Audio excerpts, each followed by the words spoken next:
BRS హయాంలో తెలంగాణ జీడీపీలో అగ్రరాష్ట్రంగా అవతరించిందని కేటీఆర్ అన్నారు. కాంగ్రెస్ ప్రభుత్వం విడుదల చేసిన నివేదికే ఆ విషయం స్పష్టం చేసిందని వివరించారు ఆయన. వ్యవసాయం, ఐటీ, విద్యుత్ వంటి కీలక రంగాల్లో తెలంగాణను కేసీఆర్ అగ్రభాగాన్ని నిలబెట్టారని అంటున్నారు కేటీఆర్.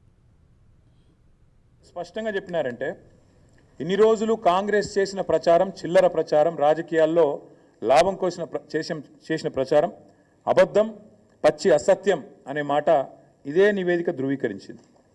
ఈ నివేదికలో స్పష్టంగా చెప్పారు, రాష్ట్ర తలసరి ఆదాయం 2014లో 10వ స్థానంలో ఉంది భారతదేశంలో మన రాష్ట్రం. రాష్ట్రం ఏర్పడ్డ నాడు తెలంగాణను మాకు కాంగ్రెస్ అప్పచెప్పిన నాడు ఆనాడు 10వ స్థానంలో తలసరి ఆదాయంలో ఉన్న మన తెలంగాణ ఈ నివేదిక ప్రకారం ఇవాళ నంబర్ 1 స్థానంలో ఉంది. మేము ఇచ్చిపోయినాడు 2022-23లో వీళ్ళకి అప్పచెప్పిపోయినాడు నంబర్ 1 స్థానంలో ఉంది అని చెప్పి ఇదే నివేదిక చాలా స్పష్టంగా కుండబద్దలు కొట్టింది. నంబర్ 1. నంబర్ 2, ఇదే నివేదికలో ఇంకో మాట ఏం చెప్పారంటే ఆనాడు 2014-15లో దేశ సగటు 86,000 ఉంటే తలసరి ఆదాయం, ఆనాడు మాకు అప్పచెప్పినాడు కాంగ్రెసు మన తలసరి ఆదాయం 1,24,000. కానీ ఈరోజు ఎంత పెరిగింది అనడానికి కూడా ఇదిగో ఇక్కడ ఇదే నివేదికలో కుండబద్దలు కొట్టారు. భారతదేశం మొత్తం సగటు తీసుకుంటే 84,000 నుంచి 1,86,000 నుంచి 1,84,000 పెరిగితే మనది దాదాపు 2 రెట్లు, భారతదేశ సగటుతో పోలిస్తే 2 రెట్లు 3,56,000 ఉంది అని చెప్పి ఈ నివేదిక కుండబద్దలు కొట్టింది. అంటే రాష్ట్ర సంపద ఎట్లా పెరిగింది, కేసీఆర్ నాయకత్వంలో దశాబ్ద కాలంగా తెలంగాణ ఎట్లా పురోగమించింది, ఎట్లా దేశానికి ఆదర్శంగా మారింది అనేది ఇదే మాట.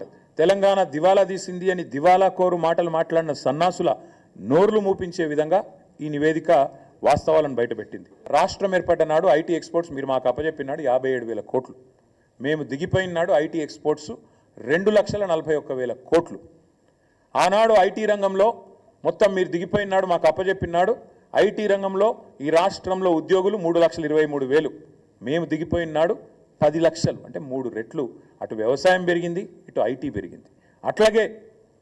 అట్లాగే మీరు ఆఖరికి యాదవ సోదరులకు, కుర్మ సోదరులకు మేము గొర్రెలు పంచి పశు సంపద, జీవ సంపద పెంచే ప్రయత్నం చేస్తుంటే, దానికి కూడా బీసీలను బలోపేతం చేసే ప్రయత్నం చేస్తుంటే దాని మీద కూడా చిల్లర మాటలు మాట్లాడారు.